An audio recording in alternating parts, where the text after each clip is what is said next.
Welcome, everybody. And we have a really awesome class here called Preforeclosure Goldmine. First of all, I want to welcome you and also congratulate you for joining us to learn about this topic, right? How do we find the gold? How do we dig the gold in pre-foreclosures? And, maybe some of you are wondering, what does pre-foreclosure even mean? We're going to answer all that. And we also we update our content on a regular basis periodically.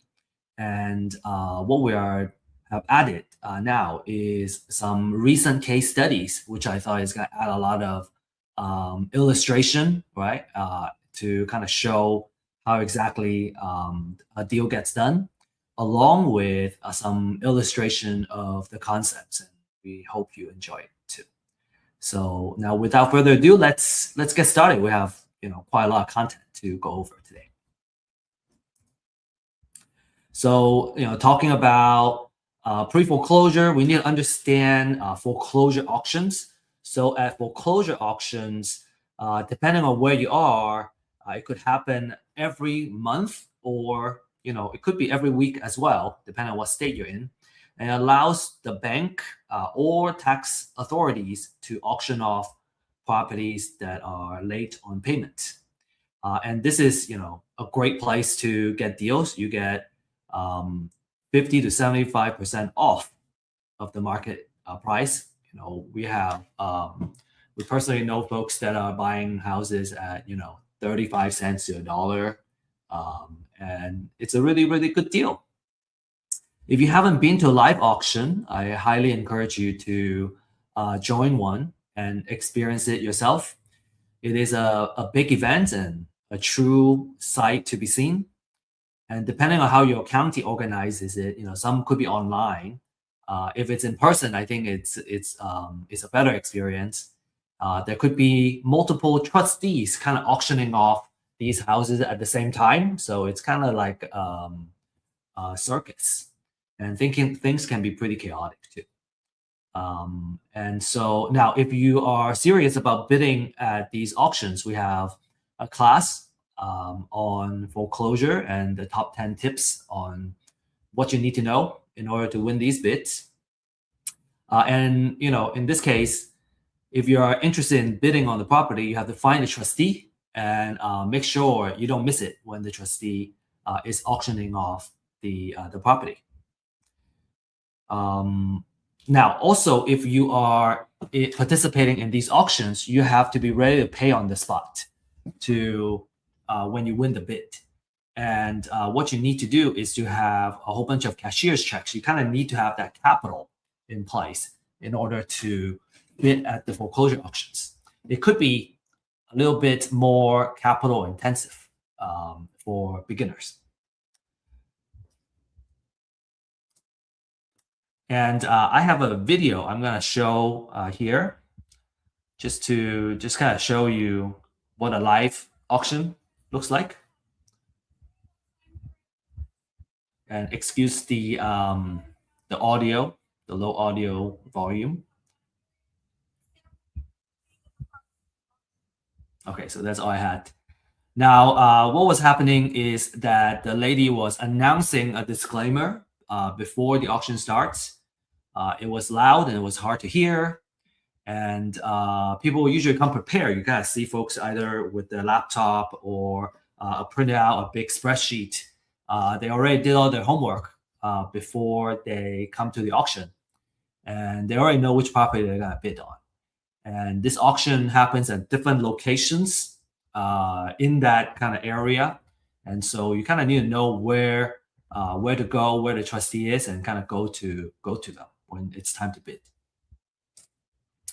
So there are some drawbacks with trying to win a house at foreclosure auction. One is the level of competition, right? You see a crowd of people, and usually that is the case, right? Because who doesn't want to buy a house at 50 cents to $1, 35 cents to $1? You need to be prepared to come with cash or cashier's check. And like I said, it's a little more capital intensive to for starters to bid at a foreclosure auction. And also you have to buy the house sight unseen.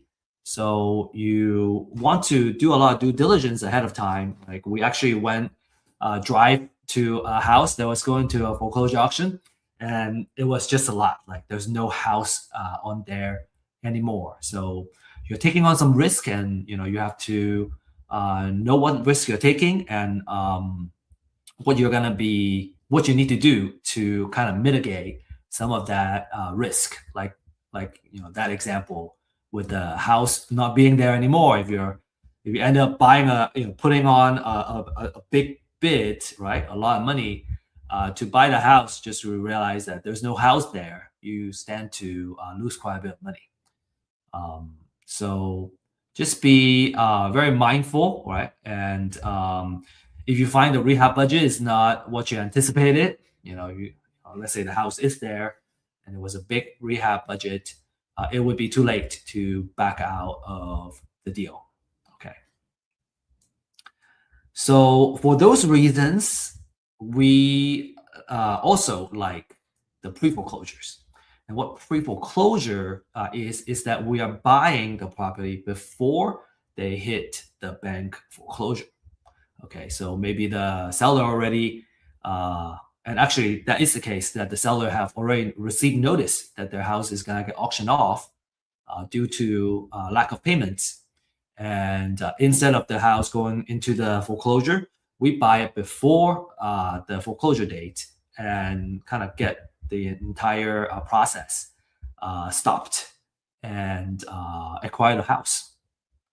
So why do we want pre-foreclosure? Well, there are less competition, right? We are getting way ahead of the game before it gets to the auction. So there are a lot less people that are going to be bidding on the house. And usually you can get pretty good and deep discounts. Now I say that with a caveat. There are some houses where, even if there's a lot of equity, there is enough discount that we can offer to acquire that. Maybe there are some houses that don't have a lot of equity, and so we'll need a different kind of deal structure to purchase it. But that's also a very lucrative deal structure too. It's called subject to. We will talk about how to do that in a more focused class, right? How to structure a deal like that. It's a little more complex, and actually we have a class that we already created on how to structure these type of offers. But anyway, kind of just keep things a little more straightforward, right? You can buy properties at a discount. The seller usually, they have this deadline with the foreclosure date coming up, and they are looking for alternatives. If they have to go into foreclosure, the credit gets dinged for 7 years. Not to mention that they're going to lose the house, and so they're looking for that kind of what's a better alternative to losing the house in foreclosure. And so you have a lot of negotiation power as the seller, and you get to, as the buyer, and you get to directly negotiate with the seller. All right, and usually our first appointment, right, it would be to meet the seller. Obviously you can buy a sight unseen and all that. We have done that. I do find it, and in my case study too, I do find it better to build a relationship if we meet the seller in person, right? Really build a relationship. We can also walk the house, come up with a rehab budget, and make sure that our offer accounts for what it takes to rehab the property. Okay, a lot of advantages, right? The bottom line is a lot of advantages for the pre-foreclosures. Now, in just the last 30 days, tons of distressed houses out there, right? The question is not about, okay, I can't find houses that are distressed and discounted, but actually it's about how we can get access to this type of information. You can find lots of houses distress, right, going into pre-foreclosure. And real estate as an asset is not very liquid. And so to find a good deal and buy it under market value, what we have to do is to find folks, sellers that are motivated to sell and cash out very quickly. So these motivated sellers are, because they have so many other problems in their lives, they're not as price sensitive as a retail seller. And that means you have a lot of negotiation power and you can buy the property at a really good price. And in terms of the distress, right? If we just focus on the pre-foreclosures, almost 9,000 of those distress houses are pre-foreclosures. And pre-foreclosures is one of those cases where the seller, right, really needs to sell. They have that deadline on the foreclosure auction date, and it could be in the coming month or the next week. So they're very motivated to sell and kind of minimize the loss. A lot of our investors have made a fortune by really focusing on these pre-foreclosure leads. And this is because there are plenty of these, right? And there are plenty of these every single month that come up. And so with these opportunities, you can also, get your hand on the gold mine, right? The question is, how do we do it? How do we, find these houses and how do we handle them? And we're going to go over that. Okay, so a couple of success stories that we will share here from some of our clients, right? This one is a $46,000 profit. We got another one, $85,000, and another one almost $89,000. Okay, and again, these are success stories. Not all the deals are gonna have such a big profit amount, but I guess some of we know that if we can acquire these houses, we can make some good amount of profits. Okay. And naturally, I hope you are excited about the rest of this class, which is about how to find the deals and how to win the deals, right? How do we make money? So at the end of this webinar, our promise is that you will understand the strategy of how to win these pre-foreclosure deals. These are kind of try and true methods, and like I said, we have case studies as well to kind of further some of the actual scenario of these deals. And this course is for new investors, right? If you're looking for a way to get started, pre-foreclosure is a really good way to get started. It can get you a lot of quick results. And experienced investors, if you have been buying from somebody else, buying from a wholesaler in your deals, and this gives you the opportunity to acquire the property yourself and directly negotiate with the seller and increase your margin a little bit. From an exit strategy standpoint, wholesale, fix and flip, or buy and hold at a big discount. These will all fit. And as a quick reminder, right, if you got distractions right now, maybe take a moment, turn those off, lock the space that you're in, right? So you can take good notes in the next hour or so. And feel free to use the chat to introduce yourself and connect with the folks that are in the same class.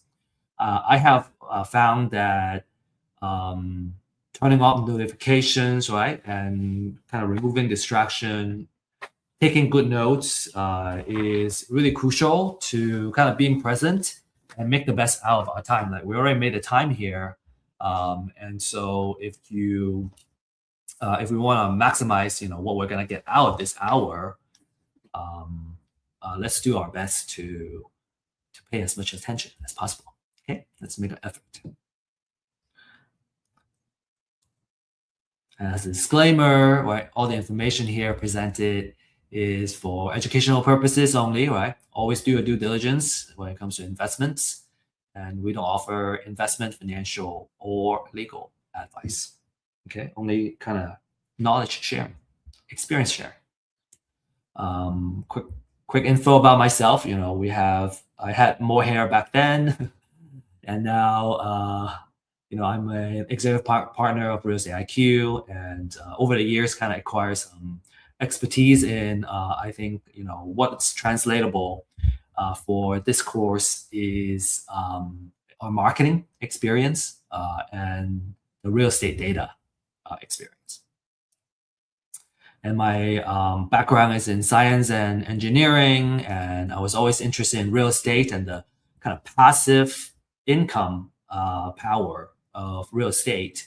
And I actually didn't know back at the time that just kind of by owning a cash flowing, right, money producing real estate asset, over time, a lot of wealth can build on that.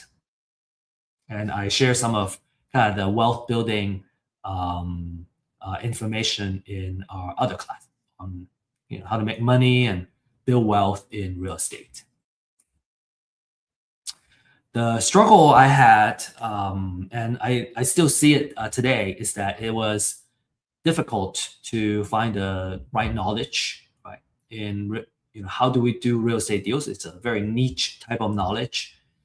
It was hard to get good information and good technology to help us do it.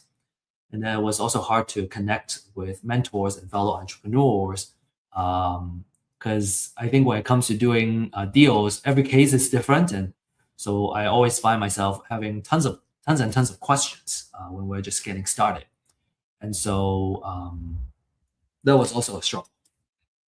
So that's why we established Real Estate IQ to solve these pain points, right? We offer webinars and classes. We also offer office hours to just kind of give everybody access on the information and also the support we need to do the deals.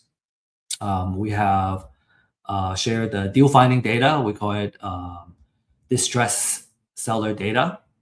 And that's very, very important when it comes to marketing. Or how do we get started? Like we need to start with the deals first. And so these are kind of exclusive type of distress seller leads that we can access and reach out to the owners and kind of generate our leads. And then we also offer a community of experts. Over the years, we have connected with a lot of coaches and mentors that can walk us through how to do deals along the way.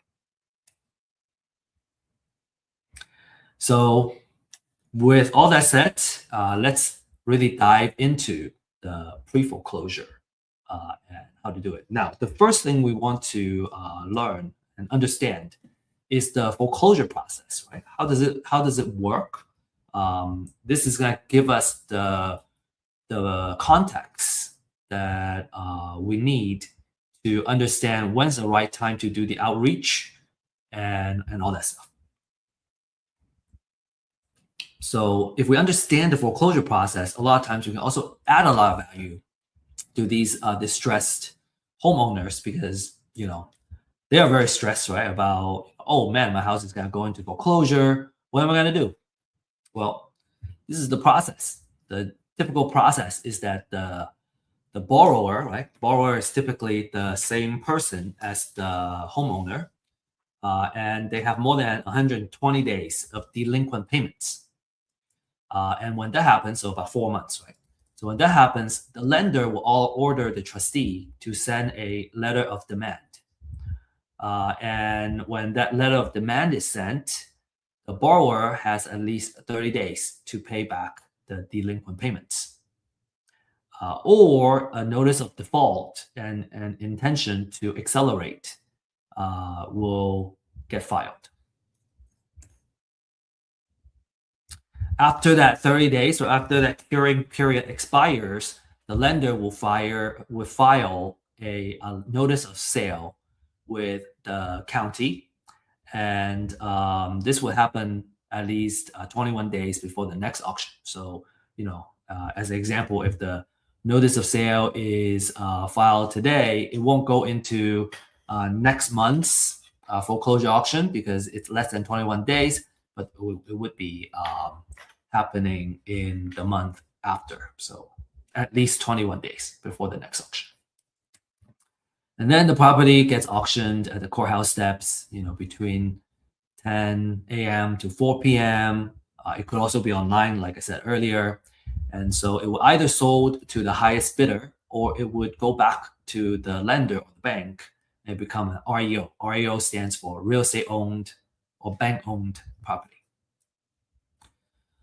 Now, that's kind of the main process. A couple of key notes that we should also understand is that, let's say the auction has happened and the house has gone back to the bank or to the highest bidder.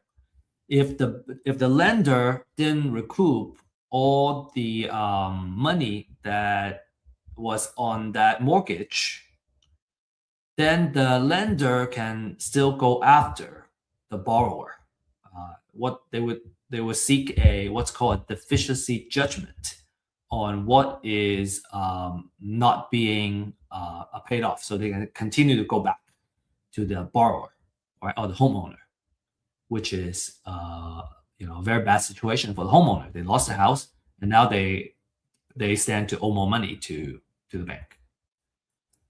The foreclosure auction would wipe out all the second liens, right, all the junior liens, but it doesn't eliminate debt. So all those junior lien holders can go after the borrower as well. And then there's federal tax, right, state tax, and other local tax liens. They will survive. And for those that have, let's say they won the bid, they still need to pay for those liens. So a lot of times, for those that are bidding at the auction, part of the due diligence that they do, aside from making sure the house is still there, is to make sure that they do the lien search, right? Do the lien research and make sure that no other liens are on there. That's a clear title.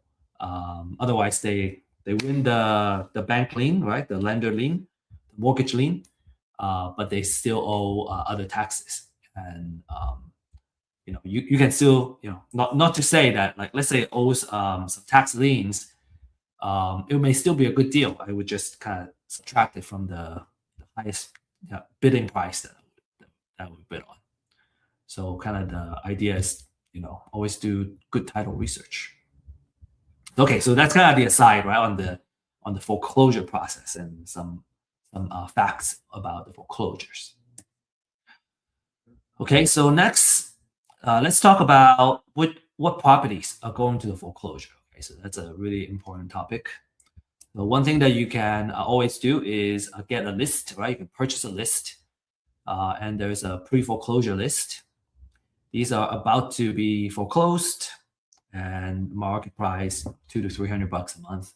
A lot of investors really love this list because these distressed sellers are in a very desperate situation. Right? They need to sell fast, and for the pre-foreclosures, you gotta reach these sellers, these owners, before they hit the auction, so you can directly negotiate with them.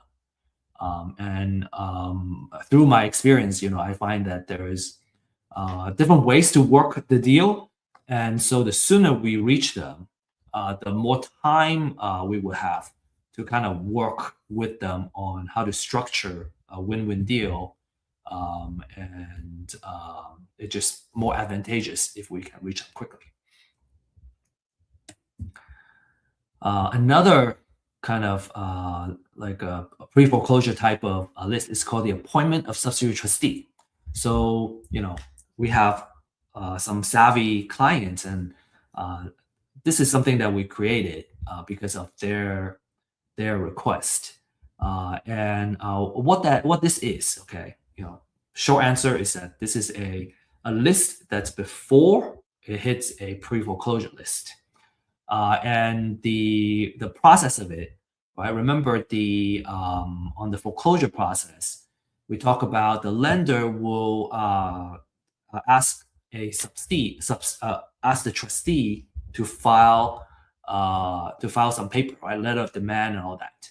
A lot of times, mortgage notes that are owned by a big institution, they don't come to any particular local county to foreclose any property. they would usually appoint a local trustee in that county to process all those paperwork for them. And so when that happens, they would need to first appoint or assign a substitute trustee first. And so by kind of mining this information, we can go, okay, well, a trustee is now being appointed or assigned. That means a lot of times the notice of sale is going to get filed very soon. So that's something that we can do research on and find it. We actually have a very popular class. It's called Secrets of Building an Endless Deal Flow, and kind of talks about how we can build a marketing campaign that builds trust and do outreach. And so having the appointment of substitute trustee kind of extends, our period of time to win trust and do marketing a little bit longer, and we can nurture these distress sellers, right, as a marketer. Okay, you can find this information by Googling, right? County name, and then go notice of sale. And then what you find, right? Every county is a little bit different, but this is what notice of sale looks like. There's a lot of information here. You get the person's name, and so on and so forth, the address and all that. And you can do further research on when the auction is and the amount owed and all that stuff. Now the amount owed is not public information, so the best we can do, right? So what do we mean by the amount owed? What that means is, well, we know how much the original mortgage note was, but a lot of times we don't know how much has been paid down. So because that's not public information, what we can do is to do some estimate to go, okay, well, if they have been paying down their mortgage over time, this is how much they owe now. And if we know also how much the house is worth, then the difference is the equity, what we call equity. And equity is important because if we want to kind of buy properties, at a steep discount, I usually want to focus on the houses that have already have a lot of equity. They don't owe a lot of money, but and the house is worth a lot. So in a more kind of distressed situation like this, the owner is willing to sell at a big discount just to kind of get out of this foreclosure situation. So what do we do, right? On the motivate seller list, you can find this notice of sale information. It's public information. Usually our advice is, you can do it yourself. I certainly have learned how to do it myself, but it's more important that not to save money, but to learn the process, right? Because it's actually fairly affordable to buy the list. For most people, I would recommend just kind of outsource that. Like, why would we spend many hours every day to kind of capture and mine this data, while our time is best spent in doing the outreach and talking to the seller, right? Data mining doesn't pay us anything. It's the contract, right? Putting the house under contract, and then either selling a contract or acquiring that real estate piece of asset is the reason that we would make money. So, if you're curious, you can learn how it's done, but I truly don't recommend that you consistently do this work. It's a very kind of low value work for an entrepreneur. It takes 15 to 20 minutes to research per record, and then kind of just look at the sheer number of foreclosure filings for each kind of county or metropolitan area. You can see that it just very quickly becomes very overwhelming. And honestly, when I'm mining data myself, I don't want to talk to anybody because I'm just kind of focused on the information, being technical, and I'm not as social. And I think as real estate entrepreneurs, real estate investors, we want to focus more of our time in building trust with the seller and working with them. That's a much better use.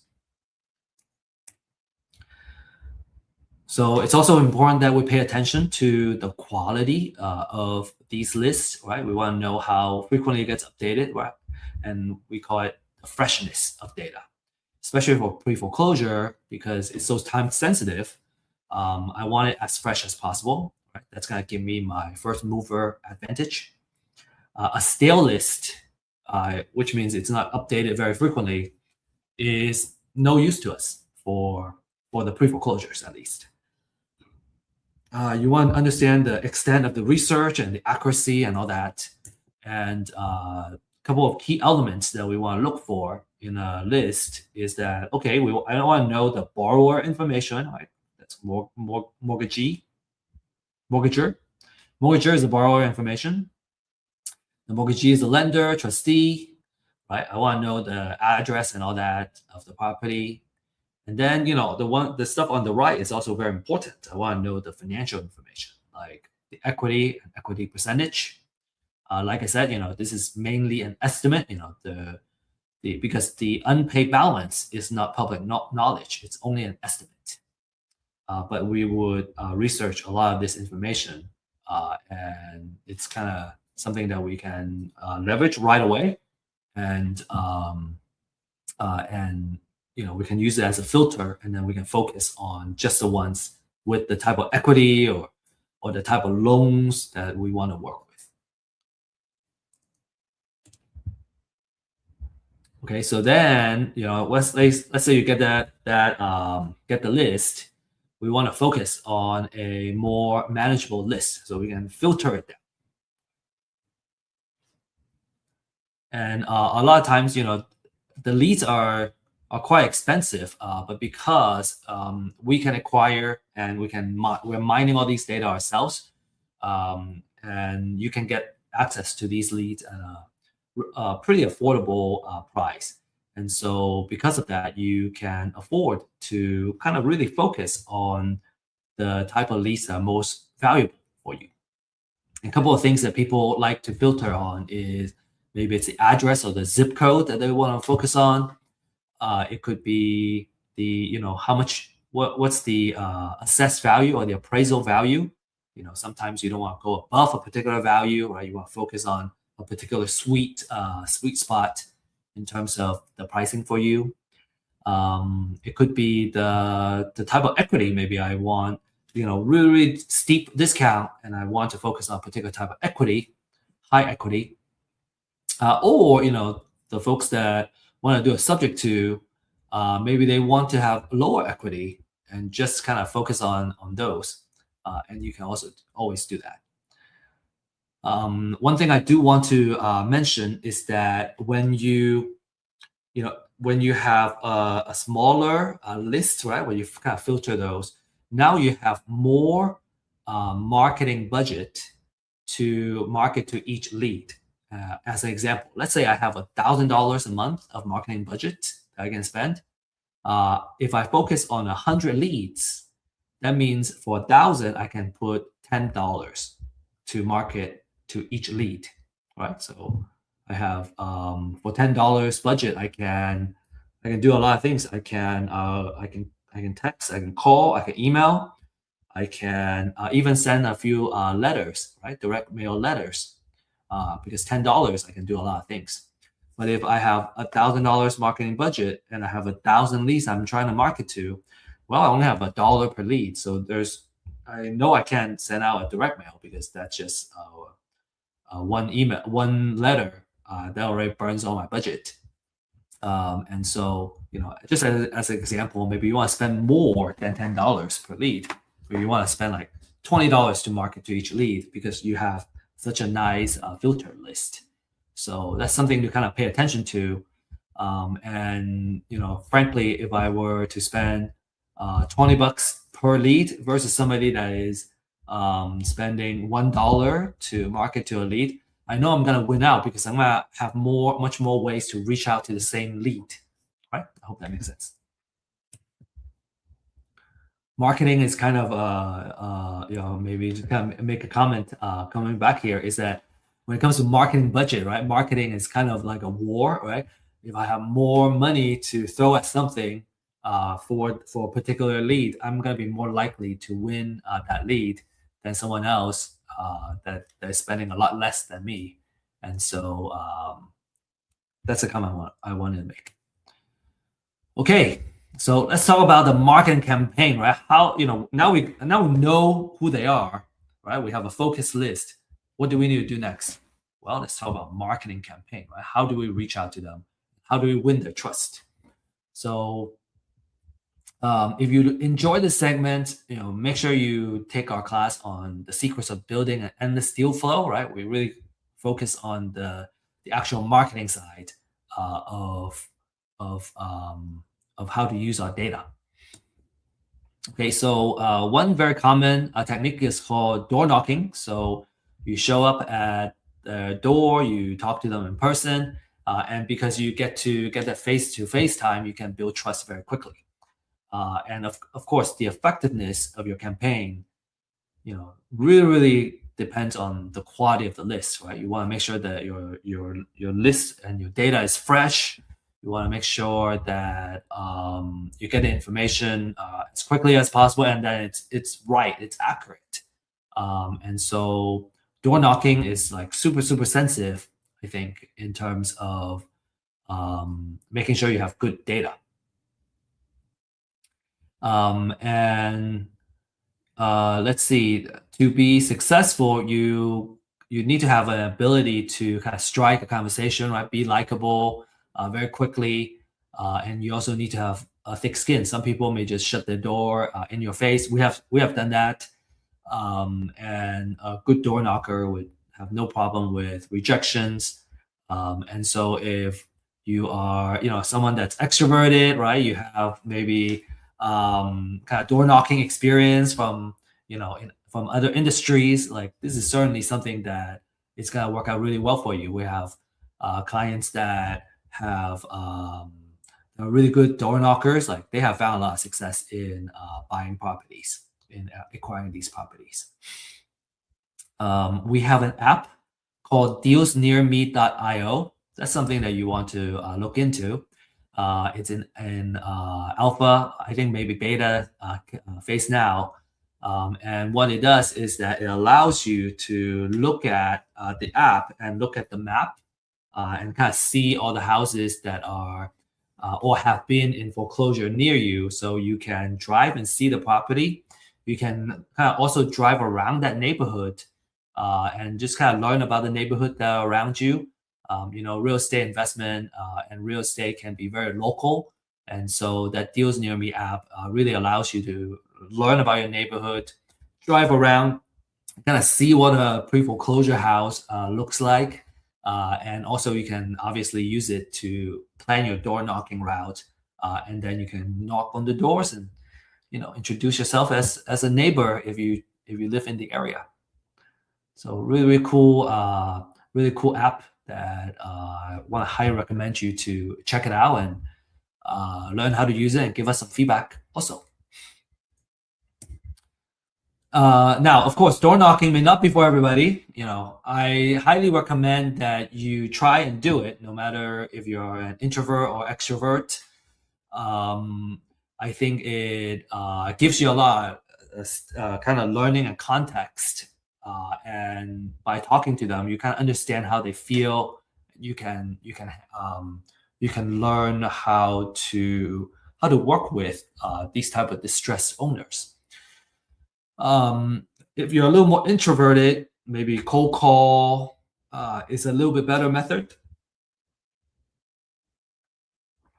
So here we have a script here for you. I'm not gonna read this over, but maybe what you can do is to take a screenshot on the couple of questions that we have. And when you reach them, these would be some of the questions I want to find out is, learning about kind of their situation, what do they want to happen, and then another thing is what kind of condition is the house in, okay, so that we can do the rehab budget, which we're going to go over next. Okay, and then if you can't reach them, here's a voicemail script that you can use. again, you can just take a screenshot here and then practice using it. And then over time, you get so good, you don't need a script anymore. But in the beginning, you probably need a script to kind of get yourself familiar with what needs to be said and get some practice in. And I think my recommendation is that when you are just starting out, for example, just try to make, maybe making phone calls is not what you're used to. Well, just make one call a day. Just start practicing one call a day, and then over time, 5 calls a day. 10 calls a day.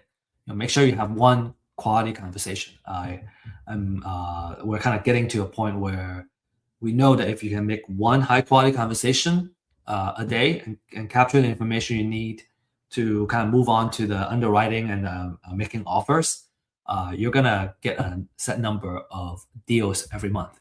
1 to 3 deals every month. If you get one quality conversation with a seller a day, it doesn't matter if the deal is a good deal or not very good deal, as long as you have a good kind of quality conversation with a distressed seller. Okay. So next, well, we gotta do the outreach, right? Make the connection, and then most of the time we want to listen, right? So we want to be empathetic. We want to have some questions kind of prepared, right? It's kind of like the call scripts that I shared, and let them talk, right? Just remember they are facing a lot of distress, right? The foreclosure may just be one of the things that is not going well in their life. Let them know you're interested in their property. Some people, maybe they don't want to sell, they want to keep the house.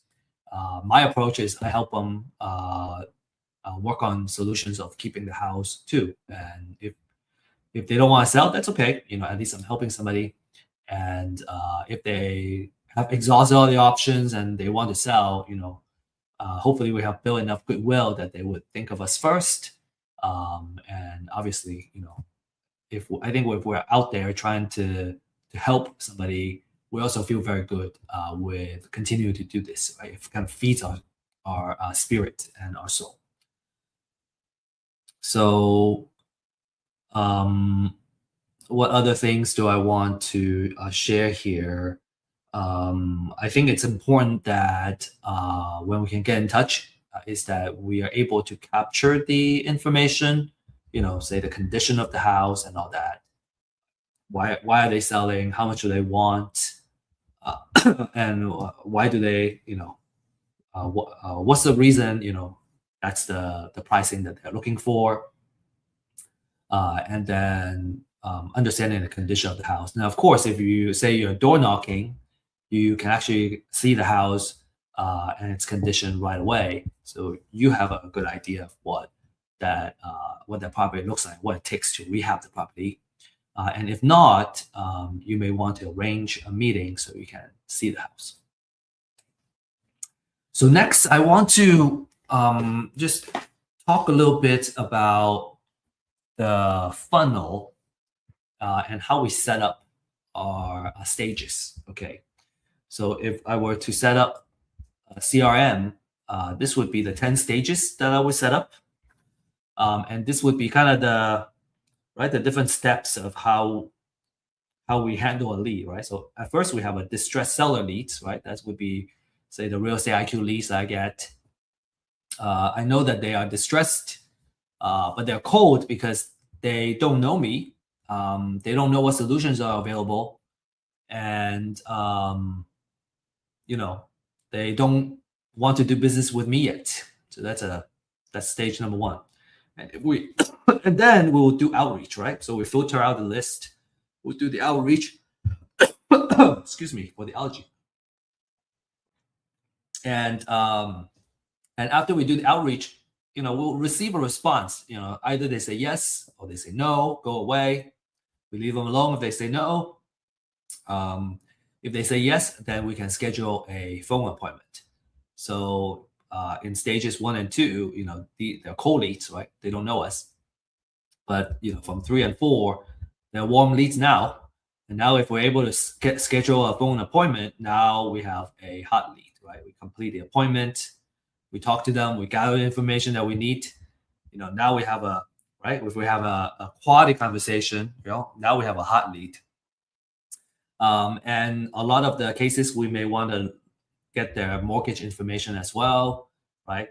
And then that will allow us to do all the underwriting that we need to make an offer. So stages 6 to 9, we put it here. We already got a lot of information. So these are the fire leads. Like they're, if we put in the right offer, right? If they trust us, if we do all the right things, we're gonna win the deal. And then stage 10 is the deal close. They sign the contract. Okay, so I want to kind of share with you this item here to demonstrate, like, okay, so let's say I want 3 deals a month, right? Or 1 deal a month. But let's just do 3, right? You can always divide the number by 3 to get 1 deal a month. Let's say we want to get 3 deals a month. That means that we probably need to have 12 underwriting per month. We need 12 fire leads a month. And 12 per month is 3 a week. So I want 3 fire leads a week. And in order to do that, it's likely that we'll need 6 conversations a week. So we have 6 conversations a week, right? Half of those, we would, get the information and get the mortgage information and all that and do underwriting. So 6 a week is really 1 a day. So if we just focus on having 1 quality conversation every single day, then we would meet our goal. Now, if we're just starting out, obviously we maybe go like, oh, well, I just need like one deal. I just need 1 deal. I don't need 1 a month. I just need 1 deal. Well, if it's 1 deal a month, I just need 2 conversations per week, or like 8 good conversations. Then I'm gonna be able to yield 1 deal. Okay, I hope that makes sense. All right, next we're gonna talk about the rehab budget. Okay, rehab budget is its own kind of beast, but there are ways to do that quickly. You can either do it yourself. The suggestion is that you become an expert through practice and find a mentor who can do that for you in the beginning. There are also some quick rule of thumbs that you can use. So if a house is in good shape, we just need some cosmetic. Sometimes if we do $15 per square feet, that's enough buffer to contain some contingencies. Okay, a lot of times what I notice is that when we do the general rule of thumb, we tend to have a little more buffer than kind of pricing each job. But we kind of do want to have some of that buffer just in case there is overrun. So $15 per square feet if it's light rehab. A mid-gray is about $30, and then a high end is about $50. And these numbers could change from time to time, right? The cost could be going up as time goes on. But those are the numbers that we would kind of use as a general rule of thumb. $15, $30, $50. Okay, and then next, we present the offer, we negotiate, and in my experience, I see that a lot of the distressed sellers, as long as we are paying attention to what they're looking for and what they're needing, and we structure the offer in a way that works out for them, a lot of times they will say yes. Maybe they're shopping around for different offers, but as long as we're able to solve their needs and it also works for our numbers, they are gonna say yes. So money is important, but terms is also what wins the deals. And so it's very important about kind of structuring the deal so that it can solve their situation. And so, that's why having some creative financing, we mentioned subject to as an example, some creative financing type of deal structure, if the seller is open to that, can add a lot of flexibility in our offer. And we usually offer several options, cash option and a creative financing option. And when we presented them, there are a couple of choices for them to say yes to instead of like yes or no to an offer. So that's our approach at least. And then if they say yes, we put it in writing. We can have we can use some contract templates that we have. We can use the track contract template and so on and so forth.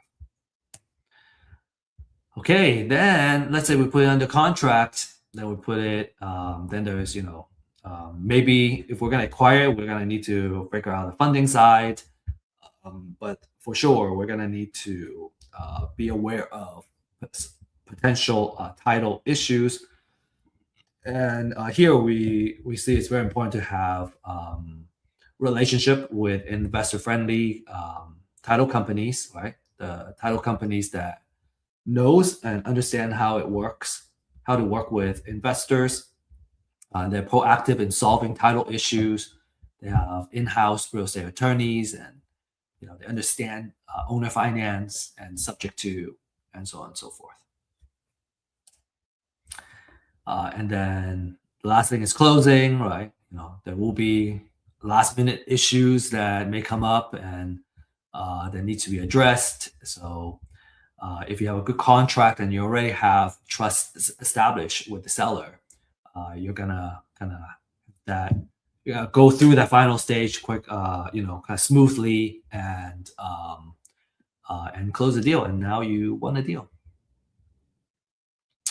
All right. Okay. So if you have any questions, feel free to ask, or join our office hours and ask there. I think that's probably an even better venue.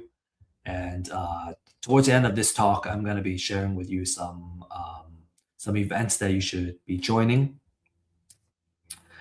For now, I want to show you this case study. I find it very, very interesting. So this is the Mart deal.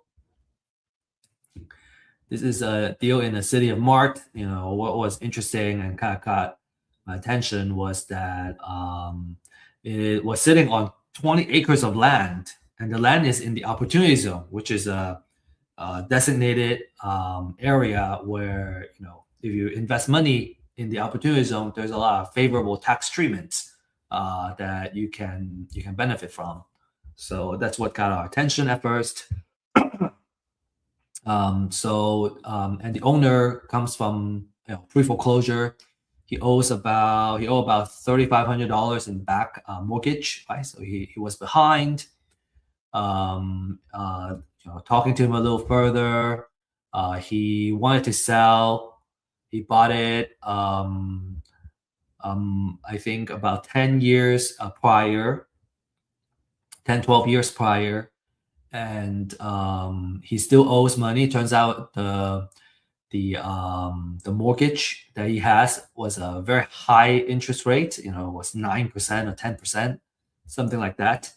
And so, but because he held on to the property for a while, the property has increased in value. So he was able to build the equity, even though the mortgage principal amount, the principal loan has not gone up, but because the value has gone up now, he was able to sell some equity. He wanted to sell and then take care of some kind of family situation. The house needed AC replacement, septic, it needs new paint, and so on and so forth. So we had a rehab budget that we created, and then on top of that, he wanted to have 45 days to move out, and he wanted like 240,000, and the mortgage they owe was 105,000. So okay, so we got all the information, right? And what was interesting is that if we also saw some value of the land, the value of the land alone at $9,000 per acre with 20 acres, we're looking at about 180,000.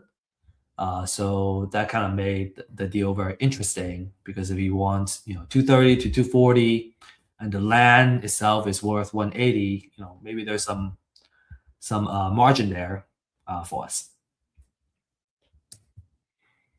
So this is our kind of analysis. The ARV after repair value that we calculated was 365.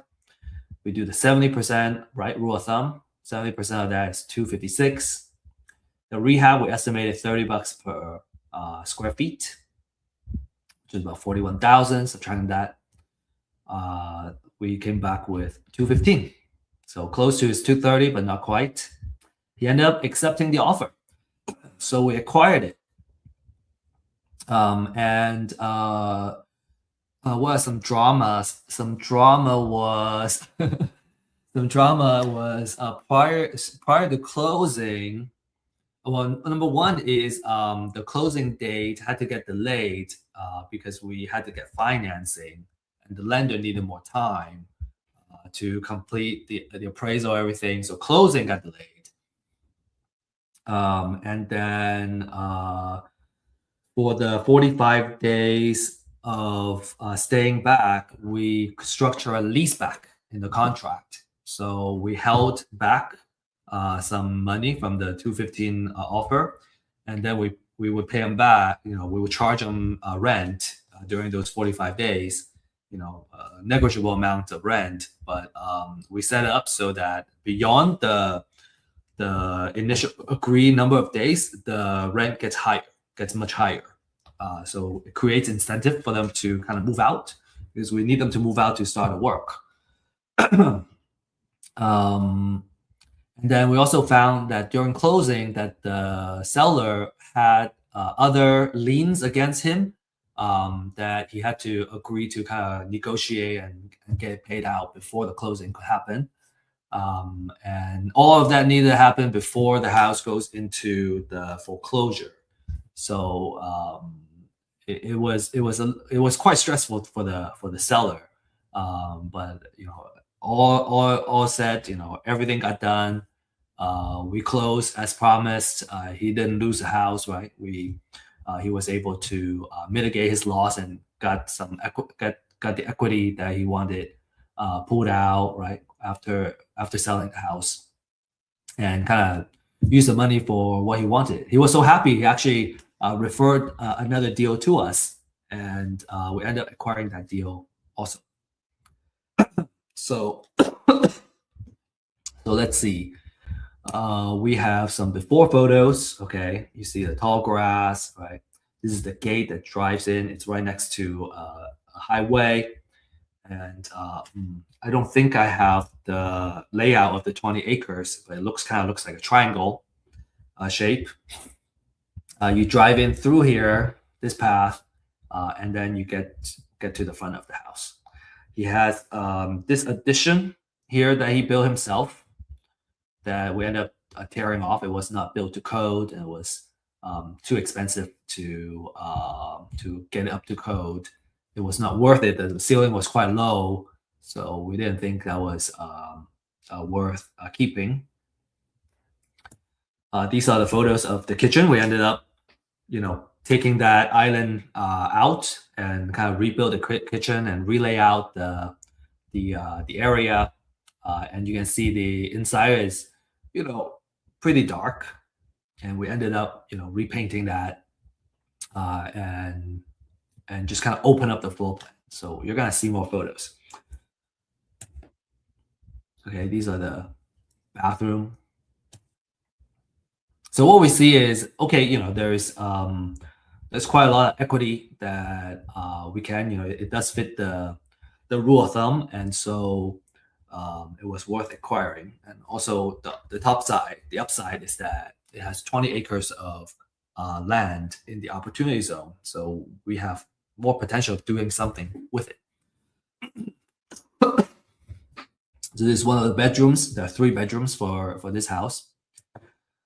Okay, and this is phase 0 Tamla, my partner, also my mentor here for flips and also for investments, says the most you see a lot of things happen in the beginning of project phase when you rip everything out, and then a lot of little things, and then you're gonna see the kind of complete makeover.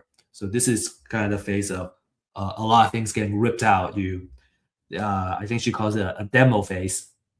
So we rip out the floor. We end up ripping out this kitchen and moving the sink to the other side of the wall and kind of open up that space. And that turned out to make a huge difference in how the house is laid out. So this is also kind of part of the phase, getting a lot of the everything that we don't want, get ripped out. There were carpets, we ripped all those out. A couple more photos. This might be a repeat. Okay, and then on the outside, right? So this is phase one now. On the outside, we also try to improve it. And then you can see the inside where by this point, the island is taken off. And then all this got opened up. And the interior has been painted. So it's much brighter. It's looks like a fantastic, I guess, canvas to kind of build on top of.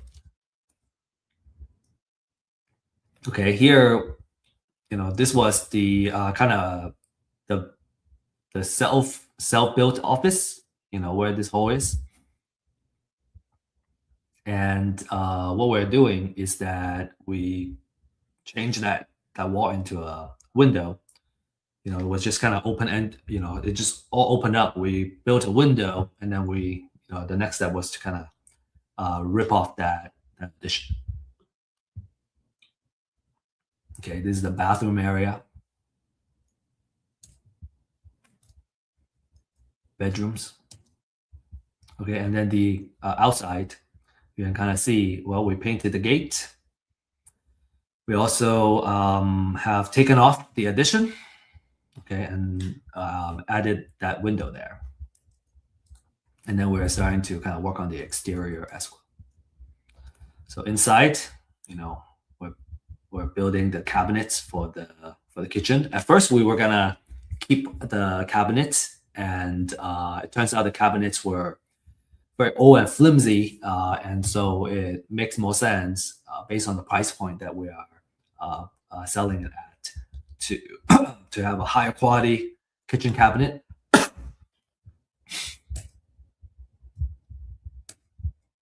Okay, and then this is kind of the during phase of the bathroom.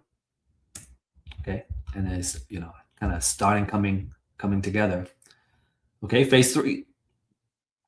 We got the exterior painted now, right? The interior, the kitchen is got built. We put an island. Before it was kind of diagonal, which takes up quite a bit of the space. Here we're putting it kind of lines up, so it's more of a open field with the new layout of the island. Okay, and then here we got the countertop put up there. So the design of this space, and it kind of turned out really well. So now this is the kitchen almost built out. All right, and the exterior, it's already done. So, and then here we're putting the shelves on here. So it's looking really nice now, right? The kitchen, the bathroom, and it's very desirable now.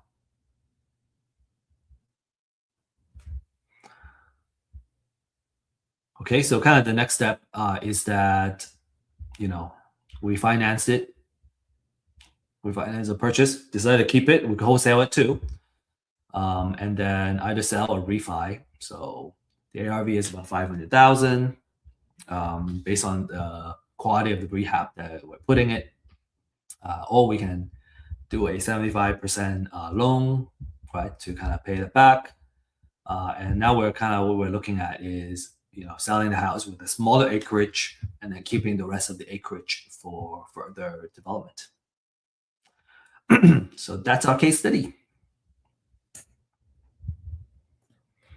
Okay, so as recap, we talked about the foreclosure process, right? And how to get and work the pre-foreclosure list. And then we also talk about the marketing stages, right? How do we set up and really start winning these deals? The next question is, how do we get started, right? How do I get started? So here are the 3-step process. Step 1, get a pre-foreclosure list. The more quality and essential research, the better. And that's what the Real Estate IQ off-market leads can offer you, right? We got the freshest data available. It's updated pretty much every day. So you get new leads that you can use every day. There is extensive research, including estimated equity. And then for a limited time only, you can still access this disruptive pricing. And, as we mentioned, it usually costs $200 to $300 a month to have this data for a metro area. And, we're pricing it at a much more affordable price. And so, if you're interested in kind of learning more, you can scan this QR code and request a demo. Next is, if you really want to do it, you gotta, I find it difficult not to have somebody I can call and ask question on, because even every single step of the way, I have so many questions. I don't know how to do something, and I didn't know how to do anything. And so, in the beginning, I had a lot of questions, and over time, I already learned it. I got those questions answered, and then I have, less questions. And I think having having a support system, right, where you can get your questions answered, it's just so crucial.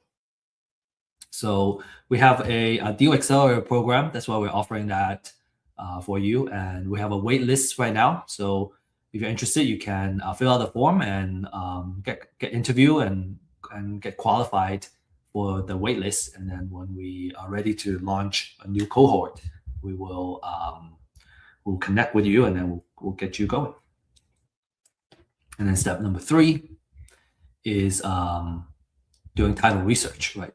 You gotta know how to do some title research for these properties. And I think what we do is we usually only look at closely at the ones that we're underwriting. Usually I'm not gonna do title research for all the leads, but the folks that have responded and have had a high quality conversation, I would do a title research, and just to make sure I know everything that could go wrong with closing the title, when we're really close to the contract side. Okay, so a lot of success stories, right? I got a success story that I shared earlier too. Jordan has made 2 deals, right? One deal, you can see the variation of profits. The first deal, 55,000. Second deal, 5,000. I would take 5,000. 5,000 is still a good profit. Salvador made $30,000. They got a pipeline of deals now. And then Ismail has created a system that he's consistently getting deals. So he's got a lot of transactions and a lot of deals through Real Estate IQ's leads. So again, this is the QR code that you can scan and fill out this form to talk to one of our data consultants, and learn how you can get started on getting this data.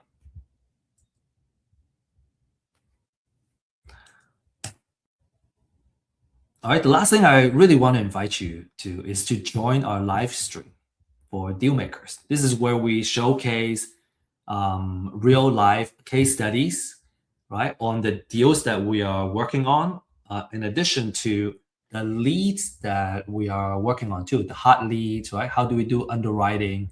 So every week we have a different case study that we will showcase, and it's through kind of looking at these cases that we can start learning how it gets done, right? And obviously where we can really learn how to do it ourselves is by doing it ourselves. So it's kind of through these type of case studies, right? We want to encourage everybody to start acquiring the skill set to do these case studies or to analyze these deals. We also stay on top of the market update, right? So you understand, what's the current market trend, what are the things I got to do as a real estate investor, and then we talk about wealth building too. So, just a fantastic program that we are bringing out on a weekly basis, so we can all learn together. And that's all I have for this class. Thanks for joining us. If you have further questions, make sure you join our office hours. If you're curious about the office hours, you can scan this QR code, and then it will take you to our website. And then you can, through the events link, you'll be able to see our office hours link. And then you can join us, ask more kind of in-depth questions or case-specific questions. All right, that's all we have. Best of luck, everybody, and happy investing. Thanks for being here.